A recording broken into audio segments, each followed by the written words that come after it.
പുനലൂർ നഗരസഭാ പാർക്ക് നവീകരിക്കണമെന്ന ആവശ്യം ഉയരുന്നു. 25 വർഷം മുൻപ് ജവഹർ ബാലഭവനോട് ചേർന്ന് നിർമ്മിച്ച പാർക്കാണ് ജീർണാവസ്ഥയിലായത്. കോൺക്രീറ്റ് ഇരിപ്പിടങ്ങൾ, ശില്പങ്ങൾ എന്നിവയും നശിച്ചു. കല്ലടയാറിന്റെ തീരത്താണ് നഗരസഭാ പാർക്ക്. ഒരു കാലത്ത് പുനലൂരിന്റെ പ്രൗഢി വിളിച്ചൂതുന്നതായിരുന്നു നഗരസഭാ പാർക്ക്. 25 വർഷങ്ങൾക്ക് മുമ്പ് ജവഹർ ബാലഭവന് സമീപമാണ് നഗരസഭ പാർക്ക് നിർമ്മിച്ചത്.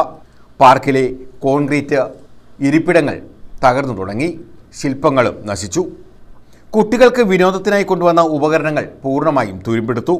കല്ലടയാറിൻ്റെ ഭംഗി ആസ്വദിച്ച് സായാഹ്നങ്ങൾ ചെലവഴിക്കുന്നതിന് നിരവധി പേരാണ് ഇവിടെ എത്തിയിരുന്നത്.